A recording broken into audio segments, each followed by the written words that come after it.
guys, Allie Clifton from the Road Trippin podcast here. I think you guys have all figured out by now that getting used to my lifestyle and livelihood since moving to LA in 2018. It's been a process, yet a very important one for me. So if you're like me and want to change of pace and are ready to take the next step, the nerds at Nerdwallet are here to help you make your dreams a reality. Nerdwallet's team of nerds research hundreds of the top credit cards, mortgages, and more so you can easily compare and find what's right for you. Maybe you're looking for a change of pace, a home big enough for you and your family to grow with a basketball hoop up front so you can practice your three-point shot. Nerdwallet can help you compare and find the smartest mortgage rate to get some room for you, your family, and your hoop dreams. Ready to compare your way there? Take the first step by discovering the smartest credit cards, mortgages, and more today at nerdwallet.com. NMLS 1617539. Would you rather have a dude swing at you at your face? I am an orange belt now. Yeah. Oh shit. What? Yeah. Block that shit. I'd rather have a dude. Boom. I'd rather have a dude punch me in my face and have that happen. Swear to God.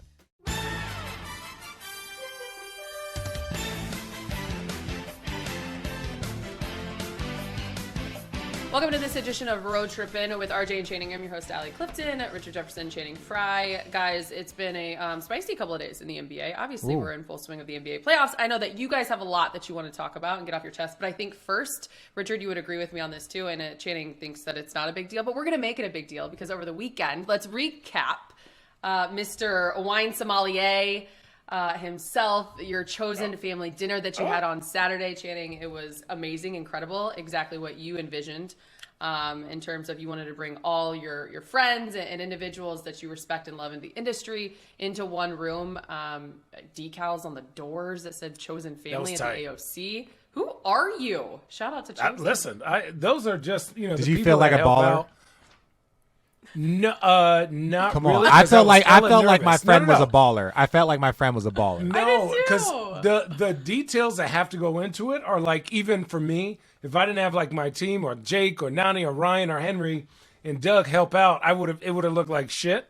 But it's just like when you deal with wine, you want the room to be perfect. And so that was our first one doing it ever. So I was like, here's my vision. This is how I want. And then everyone was like, stemware, glassware, how's the food? What kind of food? What are we serving? That's Like crazy. All this goes into it of like details. So it was great. Like I love that people weren't just sitting in their seat. People were getting up. And then it was weird how connected everyone was. Like Jaleel White, I forgot that he used to go to Arizona basketball camp and loved Arizona. And then his boys with Doug. And then his girlfriend right now, or fiance or wife, I forgot what she is, sorry, was like, oh, yeah, I own this. And what about this vineyard? And I'm like, oh, you know wine too. I was just inviting you because you seem like a cool person. And like there was all these people and connecting. It was tight. It was like I didn't know what conversation to butt in on, but all of them were good, right? And then my brother was there just being big goofball Logan. And then it was just, just different people. We had the captain of the Galaxy there, the LA Galaxy, the football team, soccer team. Sorry, guys. I don't want to call it correctly. But yeah, it was good. The food was great. People were good. It was like you take a big sigh the next morning like, oh, okay, that was exhausting, but awesome. It was awesome. And shout out to you and your team. You and Jake have a really good friendship, working relationship. It comes through. It's organic. It's awesome. Obviously, when I came out to visit you guys and we went to Longolo, meeting him and Chase, it was just awesome. And I was proud to be there for you. I was excited to be invited, Channing. And obviously, you let my brother tag along. He had a rough morning the next morning, thanks to the both of you. I heard him downstairs when I probably shouldn't have heard him. He was struggling. But I told him, getting in these LA streets. Yeah, getting in these streets, corn dog. All over that chosen wine. So Allie, I thought it was awesome. No, but we glossed over. Can we please just continue to gloss over it? No. Allie, go ahead and tell them what happened. Which part? The part where you had a moment and you freaked the fuck out. Okay, so I had been there already for like 2 hours. I showed up on time because if you're on time, you're late. So, I was on time, unlike Richard. Oh, yeah, we were like but when he made his entrance, it was like, yeah, Richard's here. I was quite shocked. Incredible. It was amazing. shocked? You were shocked? I told you. So I was that individual. You had 2 glasses of wine. Oh, yeah. Me too. Yeah. It was a tasting. I wanted to taste it. I wanted to taste it. Keep going. Moral of the story, I had been sitting there forever. 3 hours by this point, and we're all conversating. I'm laughing at Logan, who is trying to eat a dish of caramel, not realizing that it was not edible. It was wonderful. Shout out Logan. We're going to get you back on here. Oh my God. But I'm sitting there and I'm listening to conversation, etc. Everyone's feeling themselves, drinking their wine, and I looked down and I was like, oh my, that he's here? And I just kind of had it to myself, kept it to myself, and then I couldn't keep it in any longer. And I said to Richard and Logan across the table, is that Steve Urkel? is Steve Urkel here? And we were like, his name is Jaleel. We were like, his name is Jaleel. And she was like, okay. And the only Jaleel I know is Jaleel Okafor. Steve Urkel. Yeah. Jaleel I forgot about him. Whoa, it was a moment. And now I feel awful because you guys are right. Rich and Logan both were like, well, Allie, you can't say you went to a dinner with Jaleel White and not like go introduce yourself and have a conversation. Yeah. But I was so like starstruck that I couldn't. And I just, because so then you were basically just in the same restaurant. Now you were in the same restaurant versus saying you were at dinner with them. It was a room. It's a restaurant. Room. Yeah, all rooms. It does. Hey, look. You were just at dinner, like, you know what I'm saying? But this is the thing. I'm not trying to make her feel guilty, anybody that's listening. If you're listening to this, you're obviously, whatever. Anyways, the thing about this is that these were the exact words that were said to her that night. Like, hey, go introduce. No. Okay. Well, I just want to express to you that basically you guys are just at the same restaurant until you go say hello. Then you guys had dinner together. I also and she was like, no. Yes, we did have dinner together. No, you didn't have dinner together. You guys were just at the same restaurant because you didn't talk to him. I say all of this to say, I think humility is one of the greatest qualities that you can possess or have as an individual. And I really just said all of that to remind all of you, our listeners and our viewers, that I go to work with Richard Jefferson and Channing Frye almost weekly, every single day, and yet I'm not starstruck by them. Yeah, no, I'm not starstruck by myself. I feel bad when people are like, Channing. I'm like, oh, Channing Tatum's here? Where's he at? Yeah. I was literally like, oh, Channing is kind of cool. He knows. No, I'm actually very not. No. Anyway, shout out. It was awesome. Channing is like I know cool people who like free dinner. No, see, Channing is like a Portuguese man of war, right? He's not a shark. He doesn't like eat like that. But if Channing gets you in his tentacles, right? If he gets you in his little friend group, if you have it, then he's got you. He's got you, as all of our listeners know. Once you get it, I'm gonna bite your ass. I'm gonna bite the ass. What? I felt super special in my notifications today. I saw Swish was mad that he wasn't invited. I got the invite. Shout out. We're gonna do it again. I mean, I don't know what city Swish is in. He goes to North Carolina A&T, but he lives in Florida, I think. I don't know what I don't know where Swish is. Somebody find it. Somebody ask Swish where he's at.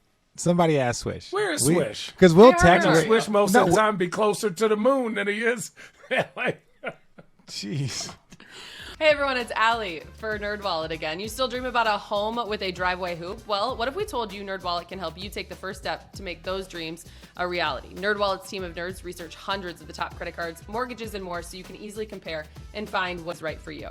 And since you're getting a front yard hoop, let's make that backyard perfect for barbecues and NBA watch parties. Nerdwallet can help you find a low mortgage rate so you can find the right place with lots of space in both yards. Ready to compare your way there? Take the first step by discovering the smartest credit cards, mortgages, and more today at nerdwallet.com. NMLS 1617539. All right, road trippers, have you heard about Prize Picks? Prize Picks is daily fantasy made easy. Our entire crew loves it, and we know you will too. Prize Picks has the best NBA prop game across the market. They offer more NBA props than any other DFS operator, and they offer every player and stat category you can think of. Want to get in the game now? There's no better time with the NBA playoffs now underway. All new users that make their first deposit and use the promo code Road Trippin will receive an instant 100% deposit match up to $100. All you have to do is pick 2 to 5 players and select an over-under on their daily projections, and you can win up to 10 times on any entry. It's just you versus the projected numbers. Prize Picks even allows mixed sport entries. Use the award-winning Prize Picks app either on the App Store or Google Play today. Entries can be made in 60 seconds or less. It is that easy. Prize Picks is safe and offers fast withdrawals. Make this year's NBA playoffs a little more exciting and enjoy a special bonus offer on us. Check out prizepicks.com and use the promo code Road Trippin, or go to your app store and download the app today. Remember, Road Trippers, Prize Picks is daily fantasy made easy. All right, well, before we dive into all the NBA chatter, I will say after that dinner, Channing, I needed my athletic greens. I don't know about you guys. Oh, I need I more. woke up and was looking forward to that. I need more. We are getting more. We're getting more. You're welcome. Are we? Oh, Yeah, thank you. that's I was true. I was We are about to getting say. more. I was like, I'm down to those- the packets. I'm sorry, Allie. I'm sorry. Those packets? I'm Yeah. done with it. I went through the whole thing, and then I was like, well, I have the boxes, right? So I was like, hey, Allie, like, where are we at with more? Like, and I'm down to literally, I took my last packet today.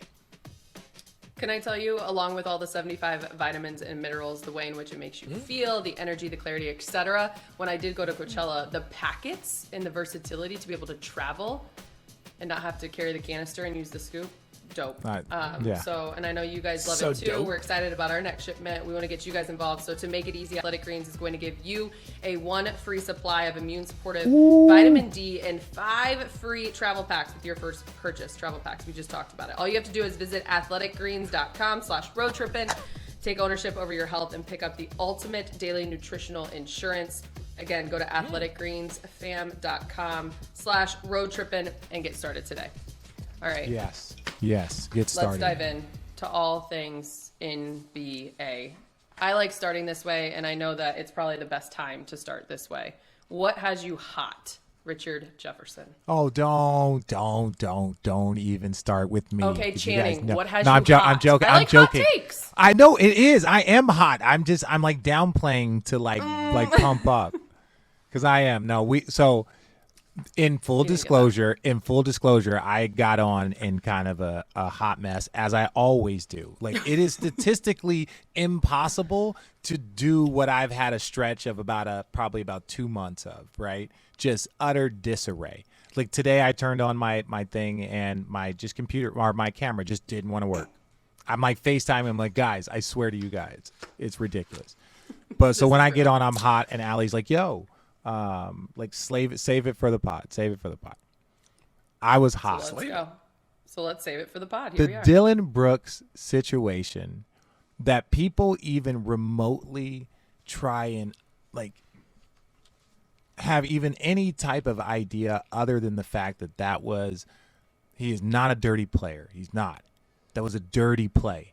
And every basketball player, basically from the age of, like, Channing, would you say 10 to 12, knows that that's a dirty play. Because, like, I started dunking at 14 years old. Perk said he started dunking at 12. Matt Barnes said he started dunking at 15. So, like, basically from around 10, 12 years old, we're seeing people dunk. Like just your friends, like older brothers, like, you're seeing that. So you learn those rules. And that's one of the earliest rules that you learn in basketball. If not, like, the first rule that you learn in basketball that's about, like etiquette of, like, danger.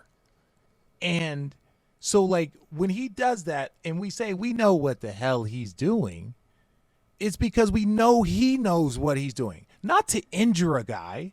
You can send a message. You can hard foul. You can be willing to take a flagrant one to set a tone. All of us are very understanding of that.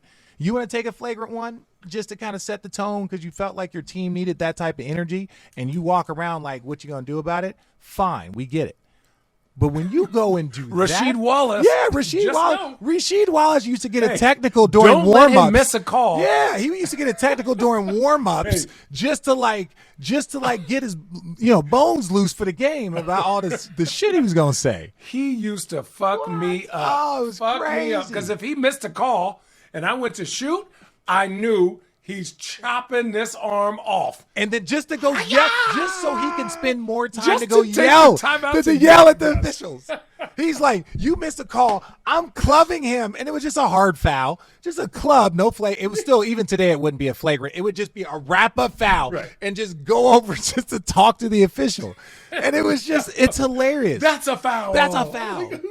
And we know these things. We understand these things. These things are all acceptable.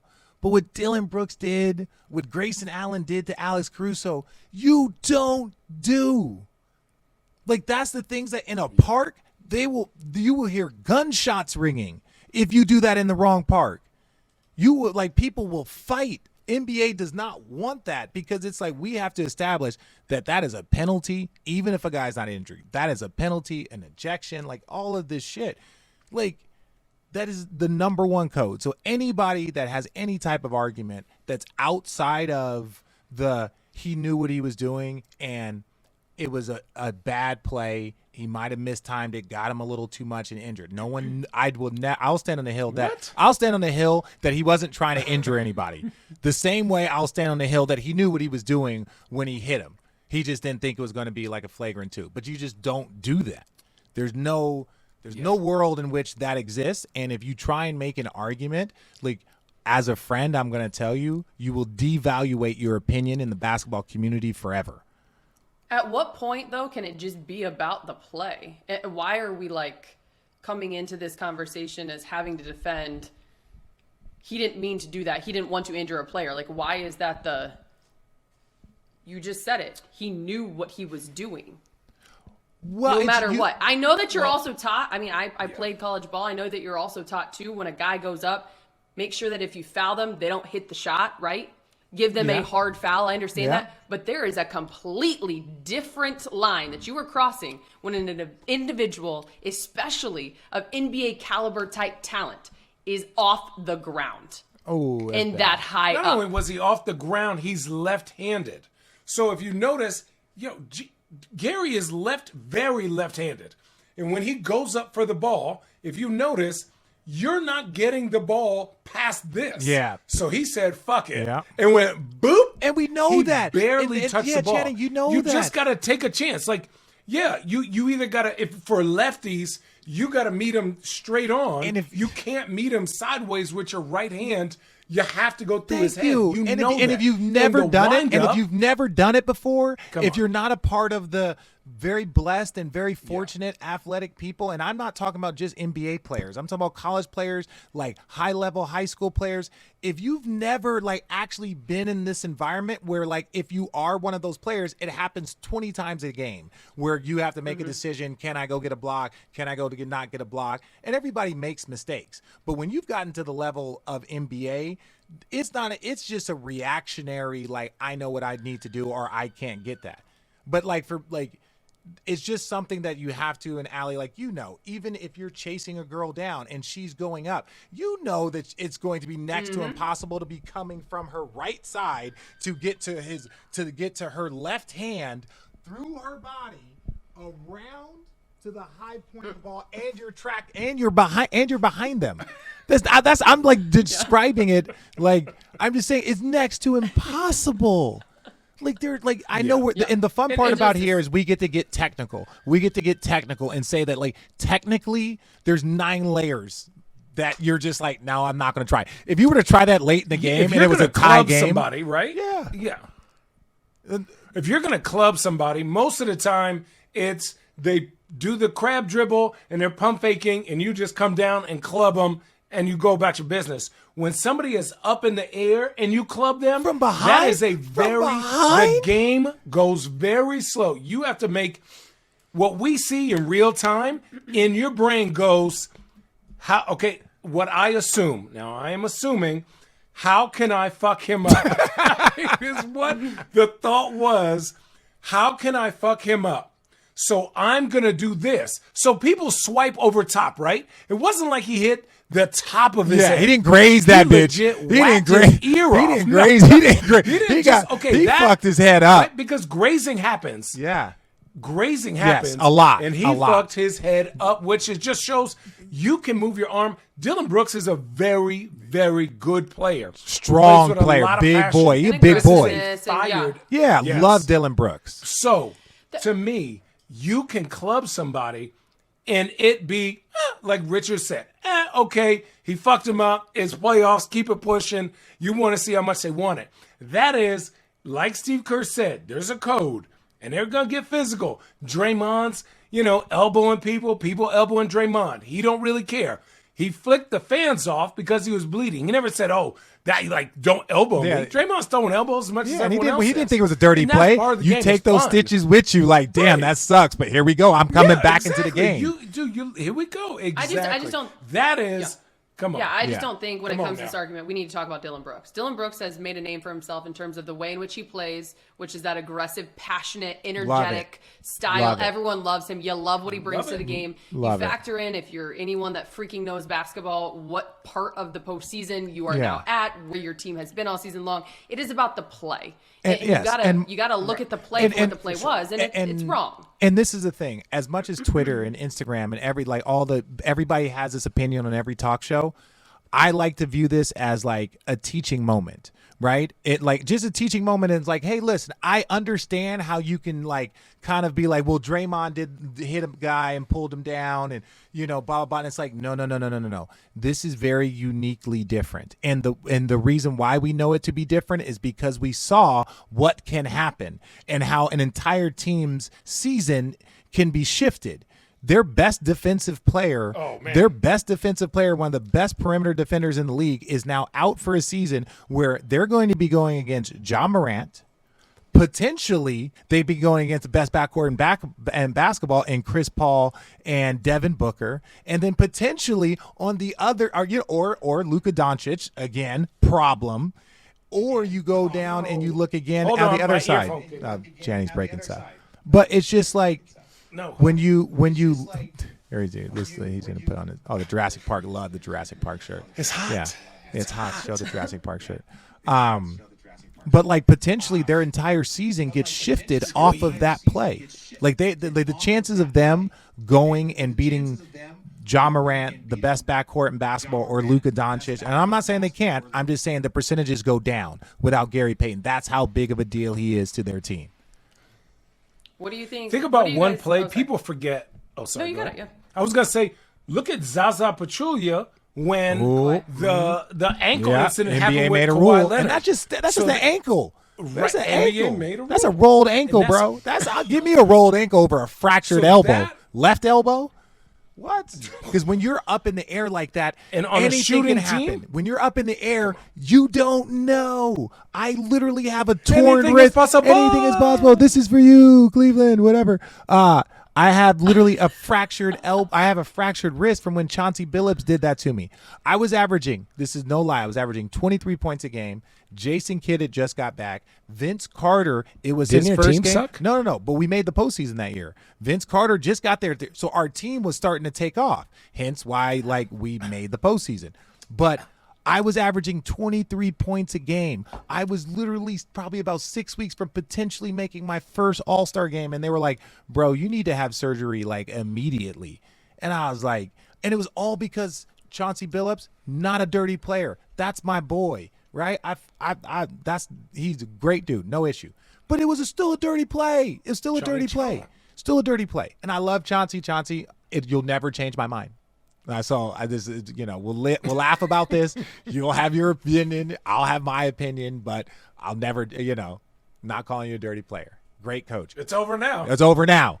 But it is such a code, and it's such a tragic thing. Like players' careers, lives, seasons, all of that is at risk. All of that is a risk when you do that type of play.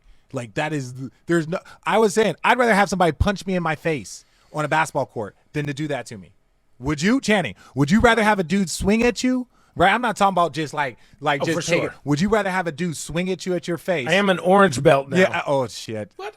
Block that shit. I'd rather have a dude. I'd rather have a dude punch me in my face than have that happen. Swear to God. Draymond took those stitches, came back into the game. That's like a punch in the face. And then flipped everyone off on his way out. So my question to you guys. Love it. Question to you. So you love that reaction from Draymond. But all press is good press for Draymond. Not for the NBA, but for Draymond. All press is good press. Especially when he delivers it himself. Wonderful. And then does it on a podcast. Genius. Yeah. That's so funny. It's so good. I love is there anything we taught these kids, Channing. We can all take a round of applause and take a little pat on the back, but mainly for our listeners, thank you, because when you guys made this popular, everybody started listening, and we were the first. We say it, and I'm going to say it every chance I get. The first in-season athlete podcast ever. We were the first. Love and we're you very guys. humble at that. They're humble. I'm not. But when I see Draymond, no, but real talk, man, like this is the part that like it's not about the podcast and like we were the first. It's more about we were a part of changing how media is done. We were a part of that, and that's the part that I find so cool and so appreciative of the listeners is that like now Draymond goes straight to his own podcast literally right after the game talking about his suspension. That's mind-blowing. But like it really started 5 years ago when we were on a plane flight from Boston to 7. Atlanta, and it was like we're talking about the game, and it was a good game, and we're drinking and we're talking this, and then we drop the podcast the next day. People's brains were exploding. Our brains were exploding. We're like, why has nobody been doing this? This is kind of fun. We should keep doing it. Remember when Channing told us everything about the Matrix and what it was like being in the Matrix? That was episode 3 on the airplane. Oh yeah. Oh, I forgot We about were recording on the I've never listened airplane. to it. Like now, and we had to stop recording. In all full disclosure, we had to stop recording on the airplane because we were getting too loud and too happy. And it was right next to all of our trainers and our equipment staff and the people that work harder than anybody else outside of the coaches. But maybe they probably work harder than the Sparrow coaches. was so mad. Yeah, they were, and it was like, and they understood, but they were like, "Bro, Sparrow we're Lena. the ones that got to like get the bags off while you guys get on the bus, and then we're the ones that got to drop the bags off and do all the stuff in the morning." So like, and so we respected them 100%. We're all family, and we're like, guys, we appreciate that. So that was the end of recording on planes. End. But Shout out we 2017 Road Trippin. But we got it done. We got it done. Okay, so wait. So throughout your career, Draymond going off the floor, flipping the bird, and saying, "I make blah blah blah millions of dollars. I think the $25,000 fine that I'm going to get, I'm going to be just fine." Is there anything in y'all's career that you wanted to do that would have got you fined like that? Oh, That you every didn't day. do? Oh, that I didn't do. All right, you probably should ask if I did do. Oh, did you? And did you get fined? I got kicked out of the first game of the season one time. I got thrown out. Then another time, Wow. TJ Ford, little ass. Like I like TJ. What's up, man? No, we were together on the Spurs, but TJ just had like TJ was in college. Oh my God, dude was one of the great like. He's Things that you could ever watch in person in college basketball. He was so fast. How about playing against him? He was twice as fast as the fastest person in the country. TJ Ford was twice as fast as that. It was like watching Usain Bolt with a basketball. It was crazy to be so young. Now he only weighed 12 pounds. How much room do I give him? Oh shit. Yeah, he only weighed. He was like he was twice tiny. as fast and twice as small as Kemba Walker. Right? I'm the TJ man. Great career. Anyways, TJ had like a neck surgery or whatever. And so this was my biggest thing. So we're running in the game. We're running. I'm trying to get out in the break. You know, that's the only way I can score. I couldn't dribble. So I was sprinting. TJ grabs my jersey trying to hold me up. And so I swing my arm just as hard as I can and hit his arm off me. Listen, if you're going to foul me while I'm trying to go get a bucket, you are now at my mercy for however I want to react. And I didn't do anything. I just hit his arm off. And then he got super mad and jumped into it. Where I separated, double technicals, thrown out of the game. First game of the year. Yeah. First game of the year. Jeez. What's that fine? I don't know. 1 out of 82, no, I don't. whatever I overpriced think it's just somebody a was double paying for technical. Richard. The suspension, the game suspensions are the ones you got to avoid. Those are a paycheck. Like those. I got If you making, let's just say this: if you make $8.2 million a year, which we know how many more guys make more than that, that's $100,000 for missing one game for a suspension. Think about that. That's just So you making $16 million. That is $200,000 for missing 1 day of work. So if you get a 5-game suspension, and guys were getting that for smoking weed, that could be $1 million. 5 games. Stay off the weed. That's why people don't punch anymore, and that's why those bullies that those like the guys that used to, oh man, they allow these bullies is because the goons that used to beat up the bully, they messed up the ecosystem, right? They got rid of the goons but didn't get rid of the bullies. So the goons used to keep the bullies in check. Am I lying? Like Charles Oakley used to make sure. Are you a goon or a goblin? A goon or a goblin? Oh my God. Channing, what did you get? Thank you. Thanks for telling everybody the Lil Wayne reference. No. I would have. So there was a guy in Philadelphia, and I was a little younger. Remember the old guy with glasses who used to write on the whiteboard? Signs? Yo, he was. Yes. Did you? He used to have a dry erase board Allie, and did say you some never saw absolute shit that hurt your feelings. I thought it was it would hurt your feelings. I thought it was the guy in Brooklyn that stood behind. No. That's the whammy that's guy. the whammy man. Oh, He's just funny. Okay, yeah, no, I don't nice know the guy. Philly guy. Great people. This dude used to be pay attention. That's why you're not in the game. Or I bet you're out of the league Allie, in 2 years. He was brutal. If I could, he was. I would have I would have said something like, "Get your geriatric fucking face out of my face, you cock rag." Something to that reference. I hated him because he would say shit that hurt. 0 for 5? He never would say a playing? word. He would never say a word. He would write on his chalkboard. He would just write it. He would write on his chalkboard, no lie, and then just hold it up to the visitors' bench. Just write it out. Channing, what and are it you would writing? What are you writing? It would say like this. What it would say, it would say like Michael's. He'd be like this. That's it. Oh, it's reverse. Goodness, you suck. Yeah, it would literally. He'd be like, it would literally say something like, it will say like Michael Smith, 3 points per game, 2.1 rebounds, 16 minutes equals overseas. Kid you not. Kid you not. He would do it all. He would write people's names with no J's on them if they couldn't shoot. Yeah, so it'd be like Emmy Axon. It would Emmy Axon. Yeah, Eamon Owens. Like he would write no J, no D. Like he would write this on a board, and a lot of it was funny. He was like mean, but some of it would be funny. It was funny, but if you were not playing good, it hurt. But it was amazing. Sometimes. This 1 for 6. I bet you don't start next game. And I'm like, damn. Glasses. He looked like a librarian, and he was just out there spitting fire against players in 16 characters or less. He was like the first Twitter. He was the first Twitter. I would have done the same. He was thing. I wish. He was Twitter. He was Twitter. Philly Twitter on that ass. Everyone respected it because he was at every game. Some of it was funny. Some guys probably chirped back and said something, blah, blah, blah. But you respected it. It was like you almost looked forward to it. The shit was hilarious. We got to find video of that guy. We got to find videos of that guy.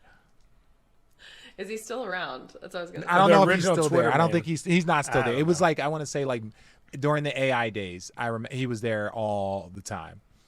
Big time, yeah. Andre Iguodala days or Allen Iverson? They were on the same team, bro. They were on the same team. Shout out Iggy. We need Iggy on the podcast. Channing, okay, so he doesn't care about us. Doesn't mean he can't come on ours. He doesn't like us. No. We're too light skinned we're too light skinned. He hates Richard. He tells us we're too light skinned all the time. He doesn't like mocha. You know why Andre doesn't like me is because like low key, like I'm like his mentor.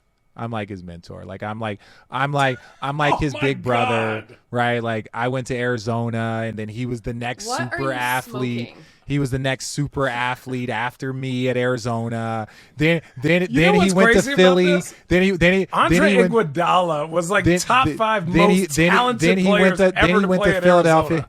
Arizona. Richard was like then he went to Philadelphia, and we played against each other. So like as a rookie, he was in my division.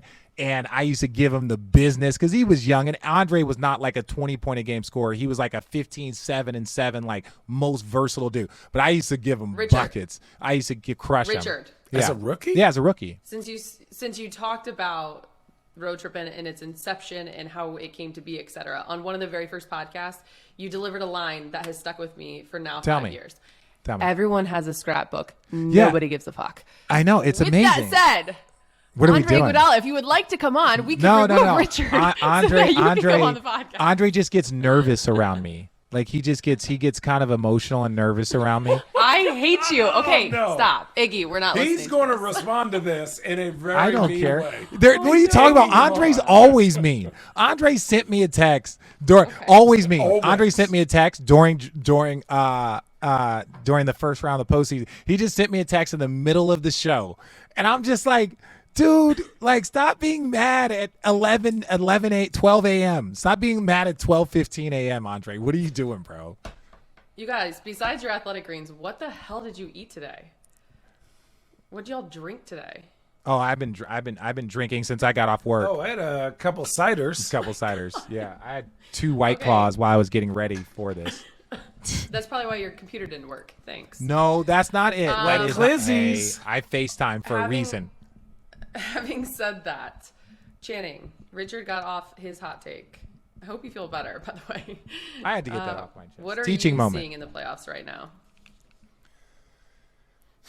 I'm actually, It's quiet. I would say Boston last game was extremely impressive. And I thought, I think you're starting to see, Boston, Robert Williams, and their defense is different, right? And even Al Horford is Horford's stepping balling. up. Everyone's like, oh, why Al Horford's would you? balling. Balling. But I'm saying, remember, Al Horford went to Philly, said, this is trash. Hey, I hate these fans. He went back to Boston, said, we need Daniel Tice and Al Horford, and we're going to be great. I don't know what it is brought about those them boys in Boston, back. They but fit the locker room. They brought them back, and Yeah. the team just clicked. Yeah, the team just clicked, right? And for them, Giannis is an immovable object, and he was on the struggle bus last game. Now, I don't know if that's going to happen 2 games in a row, but to put him on the struggle bus after game 1 shows they got levels. And so I love when teams are challenging other teams, right? Because obviously the Bucks are the team that's picked to come out the East, and they're like, we got to take it to another level, where Boston's like, obviously I watch a lot of anime and, cartoons. It's just like you don't know which guy is going to win because each one is leveling up. And so I'm pretty interested to see who levels up for Milwaukee, right? Who's that next guy instead of Chris Middleton? Does Drew Holiday have a burst? Give me a game, Drew Holiday. Give me a game where you get 30. Give me a game where you lock Jason Tatum down, right? DeAndre Ayton's doing it. DeAndre Ayton's but it's tough. But it's tough because that's you a have different you have your whole squad there, right? In Phoenix. What were you saying, Allie? Yeah. Oh, no. Jeez. Oh, hey. 50,000 fine. 50,000 Flick the fine. finger. No, it's tough, man. Yeah. 50,000. Uh-oh. No, Boston, man. But Boston that. shot the ball so well. That was the only thing for Milwaukee, is that Boston shot the ball so well. And I don't know if anybody. I think Boston Milwaukee gives up the most threes. Yeah, but in the Boston NBA, Boston is the better team if there is no Chris Middleton. Right? I think if they are without Chris Middleton, I think that doesn't mean that because my thing, if Milwaukee beat the Boston Celtics in 6 and they didn't have Chris Middleton, you would be like, damn, Boston, y'all, imagine if they had Chris Middleton, they might have swept y'all, right? That's what I'm saying. That, but if you take him out the mix, and let's say this goes 6 or 7 and the Bucks lose, and you're like, damn, Chris Middleton could have been the difference maker. So I just think that Boston's a better team without him. They don't want to let this slide, because look at what Brooklyn did. Look at how Boston treated Brooklyn. Right, and so then you look at Milwaukee and be like, they put the baby, yeah, the and then you look diaper at on the Milwaukee baby. and you be like, oh, they different in Brooklyn. These boys built different in Brooklyn. They'll go take it from you. You know what I'm saying? They ain't asking. Yeah. Sure, they're gonna snatch it from I sent you. a text message to you guys and I said, why is everyone such a prisoner of the moment when it comes to these games? Yeah, I'm not big on the first round. The first round, I don't get all. Because this is our job. That's your reaction to that, Channing? Get really? him, Allie. Get him, Allie. That's your reaction. Get him, Allie. Yeah.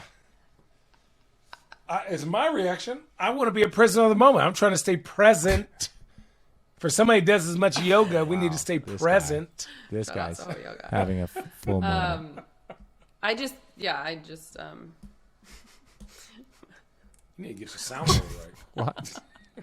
You just pulled out the one yoga random in-depth thing out your First of all, ass. it's not a sound out bowl your either. It's a sound bath, weirdo. Sound bad. Oh, jeez. You're amazing. Boston Celtics. Yeah, we were ready Milwaukee. to say that Milwaukee was about to sweep them, and now Boston responds the way they do in Game 2, and it's I like, never no, said who said that. that? Who said that? Okay, Nobody said that. T.O., relax. Big dummies. When I sent y'all a The text same last people, night, the same not people one that of you guys said had Dillon said Brooks either wasn't thing. that wasn't that bad. The same people that said Boston. I just Charles, wait, did The Charles same say people that? have a Did Grayson Charles say Allen that? jersey. Did Charles? I feel like Charles might have said that. I think they might Said sweep what? him, but that they might sweep him. But no, Charles, I think it was Magic. I think it was Magic Magic. Johnson. I think it might have been Magic. Okay, we can't listen. Magic's going through a time with the movie, Winning with the time. show But my out, so point we gonna is, leave him alone. Magic, that is not the only individual. I think you just watch and you see the ones. A lot that, of people caught up in, get- like the moment yeah. and stuff like that. Yeah. So my whole point of saying that was just like it made me think of it, Channing, when you were like, now I want to see who has that next gear for Milwaukee. And it's kind of the same conversation I had with you, Richard, when I was like, I'm not ready to like move Dallas to the side just yet. I do understand who they're playing in terms of Phoenix, but I think that there are some things that could maybe change Yeah. starting in Game 2, the way in which Dallas plays, and I'm not ready to write them off. Yeah, well, Dallas, they don't have think enough Dallas wins talent. a game. Like Dallas doesn't have enough talent. I'm sorry. Like Dallas doesn't, and this is not. They're good. Utah was Utah's ready to go. good. Like Phoenix is Gobert the best team in is in basketball. Paris Like, I right think now. they are the most complete team in basketball. They have no deficiencies. Even as a team, there isn't like make one do this, make the others beat you. Those others, like we're gonna take away Devin Booker and make the others beat you. Well, Chris Paul go 14 for 14, Cam Johnson, like Mikal Bridges, DeAndre Ayton, like they have no deficiencies. Now they still have to Can play it become well. a competitive series? Oh, make them shoot threes. Yeah, Oh, they got they ratchets. can. If Huh? Can it people become show a up, competitive series? yeah, Spencer Dinwiddie, those guys are gonna have to No. go. I'm saying they're gonna No. have to start going No. for 20, close to I don't think 20. so. They're gonna have to shoot, 40% from three. They're gonna have to be impactful guys like they were in the last series. You can't have Spencer Dinwiddie and Brunson. Jalen Brunson. What I'm saying 41. is how Phoenix defends. Here's why I say no. Luka has to work so hard to get the right. Who is he really going at? Right? Oh, let me go at Mikal Bridges. Nope, solid. Let me go at Chris Paul. Nope, solid. Let me go at big Jay Crowder. Nope, solid. DeAndre Ayton, solid. Right? Everybody they bring in is either lengthy, long, athletic. Then you say, who wins their matchup for the other guy? But Dallas doesn't operate like that. Dallas operates on Luka cooking. You have to help double team to stop him. Where Phoenix goes, if he got a score over Mikal Bridges or Jay Crowder or Cam Johnson or whoever else is on him, we're going to win the game because he has to take 30 shots to get 30 points. While us, DeAndre Ayton has an advantage, Mikal Bridges has an advantage, and we have the best point guard in the game. And Luka can't do both. He can't be an elite defender and shoot the ball 30 times versus a top 5 defense in the NBA. So what I'm saying is Spencer is solid and is a good player, but he has no advantage versus anyone on the Suns where they're like, let's watch out for Spencer versus Mikal. Yeah, who you bring Stop up in a pick and roll? Who do you Stop switch with? This is no different than when you saw Trae Young. No. When you saw Trae Young going down the line from they clamped that up. I don't remember who it was. It was like from PJ Tucker to Jimmy Butler to Bam Adebayo, and you're like, The damn, Bam. like what you want me to do, damn. right? There's Let's two go on the clock. there. Yeet. Let's go there next. Miami. Oh, this is a wrap. This is a wrap. Oh, Lord. A wrap? I don't They want don't to wanna work. Philly. Look, you Philly don't wanna work. Like missing your MVP, missing like the guy that had probably the either the best or second best, depending on how you want to view it, season in the NBA, and James Harden. Say what we want about like blah blah blah. James Harden knows we act like athletes tune out the noise, yes, but he ain't tuning out his own performance. Like that's like Athletes can never listen to a word anybody says. He hasn't scored 25 or more in 11 straight games. This is a guy that 4 seasons ago averaged 36. He doesn't even shoot over 20 shots a game. Points a game 4 seasons ago. 3 seasons ago, averaged 34. And he hasn't scored 25 points in 11 straight games. He's fully aware. He's not oblivious. So, like, when we're just kind of saying, like, hey, blah, blah, blah, like, they know they don't have enough. He's going to have to score 35 a night, which we know he can do. That's why people are expecting the Houston James Harden if they're going to have a chance. We know he can score. But I'm saying we know that, like, he's a person that is capable or has proven capable of it. But nothing in the past, like, 8-9 months has shown us that he's going to do that. So why am I going to think he's going to do it against the best team? Definitely not consistently enough to win the series. Maybe a night he might have a flashback, but, you know.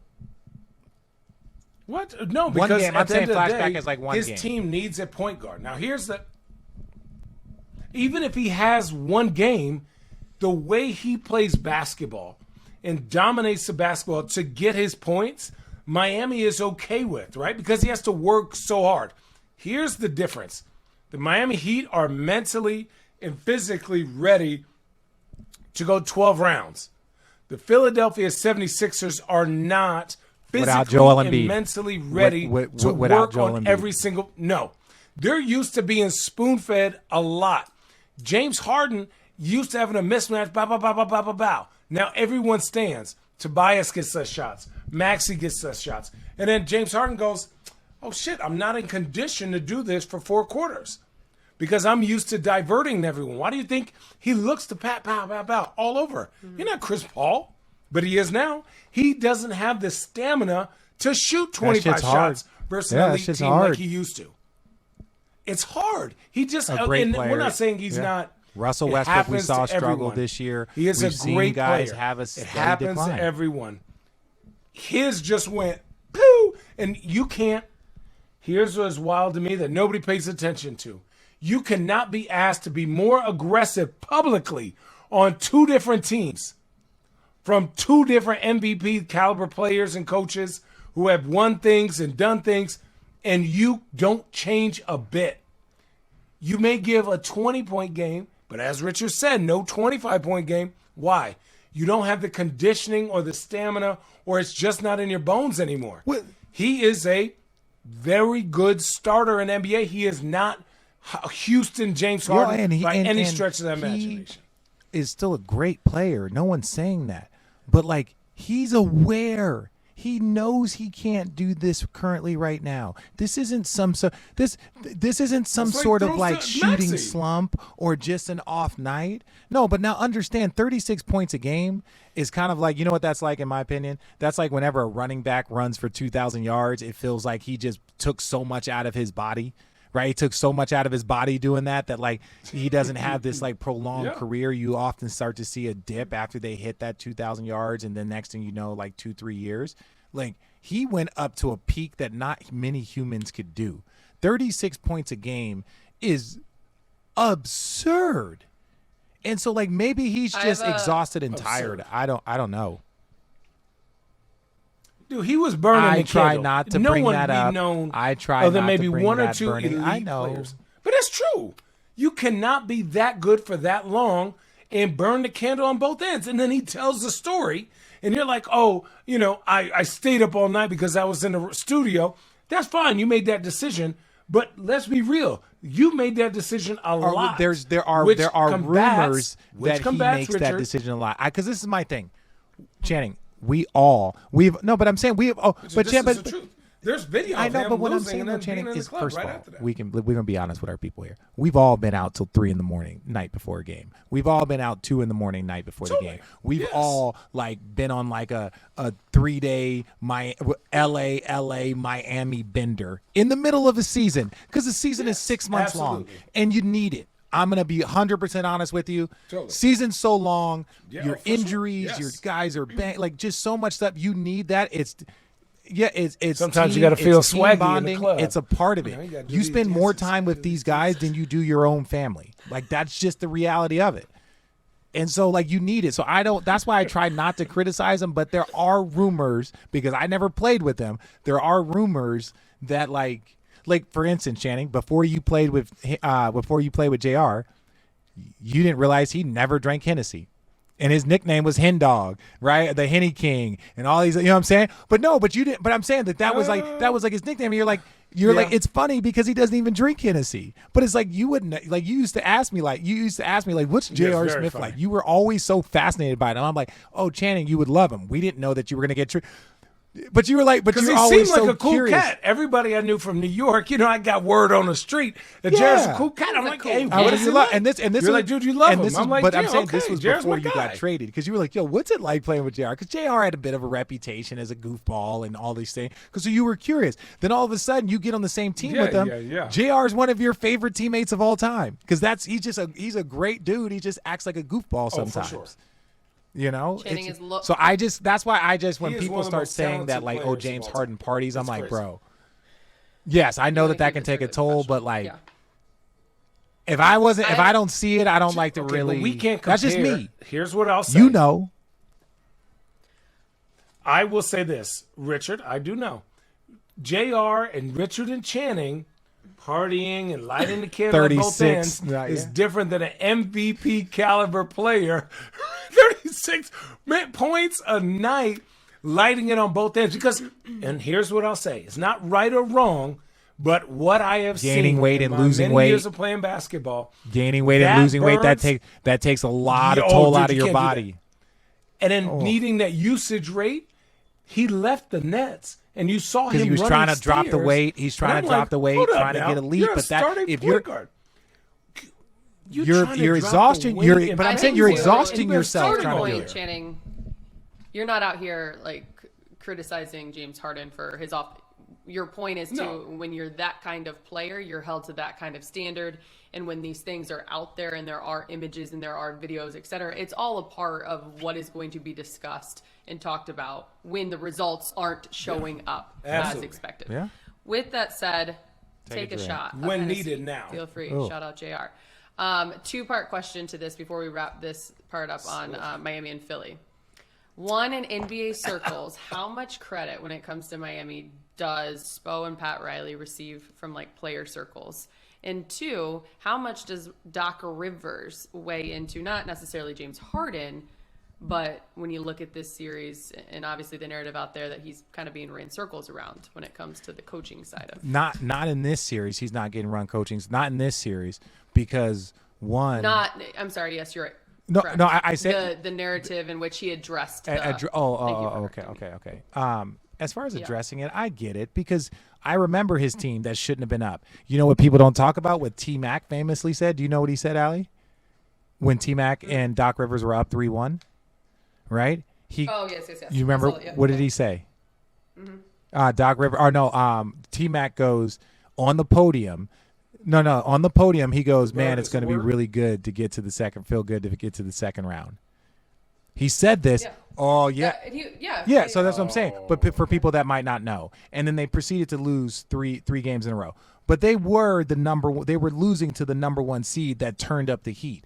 If the Phoenix Suns got down randomly 3-1 because of some two crazy performances by the Pelicans, and they were down 3-1, and then next thing you know, the Phoenix Suns turned it up, it wouldn't be that surprising, especially because the Detroit Pistons won. So he's like, yo, some of these, like, it's just unlucky and like bad matchups. Like one of these, it hurt in the bubble. Like he was like one of these, that was the one. But like that wasn't his fault. Paul George shot it off the side of the backboard, and that Kawhi Leonard, one of the most clutch guys. These guys were these guys were leading going into the fourth quarter. Like there's no more in-game adjustments. Channing, do you remember when the last 3 minutes of the NBA Finals, you said, fuck it. We got him here. We all of us did everything that we can do. This is time for Bron. This is time for Kyrie. This is time for all you.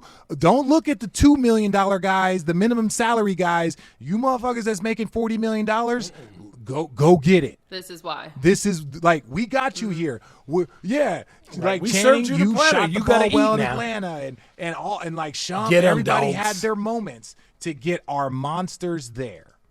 and then they had to show up. And so sometimes, like, when for Doc Rivers, if your monsters don't show up, don't tell me about in-game adjustments when we're up by 10 going into the fourth quarter and you shoot one off the side of the backboard and Kawhi Leonard doesn't play like the 2-time Finals MVP in that fourth quarter. There's no more adjustments there. So, like, he's like, I'm not going to just talk shit about my players. Dude, but at that level, in that situation, crumbled.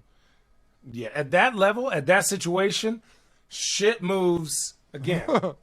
in a video game where you hit a combo where you're like, I don't even see the moves. My fingers are just moving. That's what happens in a game when you have elite players. So for reference, for us, I was looking at the court. I could almost barely follow everything that was happening because everybody was moving too fast. Andre Iguodala Hall of Fame. Draymond. Steph Curry Hall of Fame. Klay Thompson Hall of Fame. Yeah. Draymond Hall of Fame. Kyrie. LeBron Hall of Fame. Kyrie Hall of Fame. T. Lue will be in the Hall of Fame as a coach, and Steve Kerr will be Hall of Fame as a coach. Do you think T. Lue and Steve Kerr were calling plays? He's like, listen, get out the way. there's not. Sometimes it's part of it, right? To get out of the way. Go get it. But what are you running? Because there's no play because you don't want to fuck up and give somebody who should not get the ball. Yeah, touches the ball. That's also give it back. But remember that 3-minute stretch where no one could score? Right? And it was just going back and forth because you're just trusting your instincts at that moment. Like, it's like, oh, transition. Okay, here, you're open. He misses it. Oh, come down then. Kyrie starts going too fast. He tries to get a leg. Like, no one had scored for all that time, mainly because it was like you're going on your instincts. And then finally, like, the block happened, and then the game slowed down, and then it became call of play time, specifically what we were looking for. But that 2-minute stretch are all instincts. Yeah. It's all basketball IQ. It's all kind of the things that you've been training, the triggers, the things that you should be looking for. If someone's back on a break, if Draymond starts driving into the paint, find your man. Spray out to the 3-point line because we'll live with a Draymond too. So your instincts take over, and sometimes there's nobody that scores for 2-3 minutes because it's just so chaotic. It's just moving so fast. So you guys are kind of on the side of Doc Rivers and in support of he's not great in game, but all of this shit ain't his fault. He's a coach has to take the blame, but like there's a reason why that whole. And I don't like that whole pandemic P thing came out is because of the way of the performance. So is it Doc's fault? Is it Is it Paul George's fault? Like, no, man. It was a shitty day, man. But you there's different styles that work, and Doc is much more of a empowering a player. I know who you are. Here is your role. Grow in that. Now T. Lue has that, a lot of that. But T. Lue, I think, has adjusted to a sense of, well, I got a couple plays and a couple things that I know I could go to that's a little more new age. But Doc is like, oh, Joel's the man, James Harden is second, and Tyrese Maxey, guess what? You got the ultimate green light. But for me, it's like, Spo goes, this is our system. You better shoot it when you're supposed to shoot it. And I don't care who's on you. This is what we do. No negotiation. I'm running my same guys. He looks down his bench for real. Like you look at Miami, they play 9-10 guys. You look at Philly, they may play 7-8. Like DeAndre Jordan's, weekend at Bernie's right now, and then Ed Reed is moving a little too fast. But it's unless you got your studs, you're not beating Miami. They know their system so well and are willing to run your ass to the ground. Bron said their biggest adjustment that they used to make was do it harder. That was their biggest adjustment was like, hey, the hedge is it not working? We need to hedge harder. We need better hedges. And it was like then they would just focus on better hedges, and eventually it would wear the other team down, and eventually it probably would wear them down too. But it was just like, yeah. They were hedging against us, against Phoenix, with the best screen and roll, the best two duos of screen and roll with Amari and Steve Nash and Goran and myself. And they still hedged. In the first half, we're like, hey, we're barbecuing these motherfuckers. Next half, as soon as I caught that ball in the corner, Adonis Haslam is right here, and we tickling eyelashes. And I'm like, what do? Ooh. Get out of here. This is uncomfortable. The same with Alonzo Mourning. He was 47 years old. The Miami Heat still are doing what he special, got to man. do. It is awesome. Like, let me say this. Let me say that there's two things that I will know. Most NBA players that I've ever been around love Doc and would want to play for Doc. I would love to play for Doc. I was in the middle of a game, towards the end of my career, and Doc was offering me a coaching job. Hey, Rich, man, you're gonna come over here when you're gonna, and it's just like, I was super trash. He knew I was almost done. He was like, man, you gonna come over here and sit with me? And I was like, I'm just saying that's the energy that Doc is like an ultimate NBA guy. He's that guy. So players want to play for him. So it's like he is, to Channing said, he's such an empowerer. He wants to empower his players, and players see it. Players hear the stories. Players know about that. You want to play for Doc. Sure. Now you can empower some people and then have them not, play the way they need to. They don't all fall on Doc. So Oh, you could put the plug in the socket, but there may not be electricity. What a line. Yo, I promise. No, it's great. It's great perspective because obviously that was a big thing not too long ago in the social media, and Doc took a moment to kind of support himself and stand up for himself. And I'm cool with that. I know on our side, when you're not fortunate enough to play in the NBA and get a chance to do what you guys do and see those kind of insights and et cetera. He is microphone gold for us in the business. I've always loved him from afar, been respectful to me when I've been around and introduced himself and had conversations. So shout out to Doc. All right, guys, anything else that you want to get off your chest before we wrap this thing up? No. How about let's end the podcast with a text chain update? I haven't done that in a while. A text chain. What was the most recent thing on the text chain? Well, Kevin's wedding is in a month, and we still have not got invitations. I don't think we're invited. I don't think so either. And then number two, Bron is what? Bron is what? Well, I think we are. Oh, I mean, still in the Maldives. Bron was. They were talking about their trips, and I'm like, what the fuck? Listen, I get excited, and I'm simple. I know it. I'm weird and I'm simple. I live in Portland, Oregon. I get excited when I get to go to the coast or maybe wine tasting. This motherfucker's like, anybody gonna be in the Maldives next week? Bitch, no, we're not. No. And this is, we ain't gonna be on no goddamn yacht that we're a part of. That it's kind of funny, and it's like these dudes know. They're like, and this is the funny thing. Bron, you can side text Kevin this. You can just text Kevin this direct message, right? I love you, bro. But he goes like, hey, K-Love, you doing F1 in Monaco Memorial Weekend? Like, and you're just like, what? Like, what? And you mean yacht? Is that like yacht week? Is that like yacht week? I looked at my wallet like this. Dude, can we Airbnb that? Like, how did I don't? Nah, what how's that work? Yeah, we split. Yeah, it's just we gonna split checks. We gonna split checks. Yeah. Hey, it's like I got some Delta miles. Bron's I could use to get over there. I rarely have a Memorial Day weekend off, so I just want to do something. I want to splurge a little bit. What does a billionaire do to splurge? I don't know. Like, you buy a country? You buy Twitter. You buy Twitter like Elon Musk. Oh, I'm just gonna treat myself. Yeah. You buy. What is this? You buy Whole Foods like Jeff Bezos did. Like you birds. Buy Whole Foods. Let me get that. Well, Amazon did. Did he? Oh, I knew those almonds went up. Here we go. But those are the best part in the text chain where he just like puts it in the text chain to us. What do you guys? Hang on. What do you guys do? We just crack jokes. We laugh. We crack jokes. Hold on. Let me see. Let me see what the response was. Let me see what the responses were. Hold on. It's like Channing is just sending like memes and gifs the whole time. Yeah. Gifts. There is every time. Monaco's gonna be crazy. Where are you heading after that? I'm going to Burgundy for 1 to 2 days. That is another edition. We are done. Text chain. Of Road Trippin. You're done. You're done. The text chain chronicles are great. You're done. And you're done.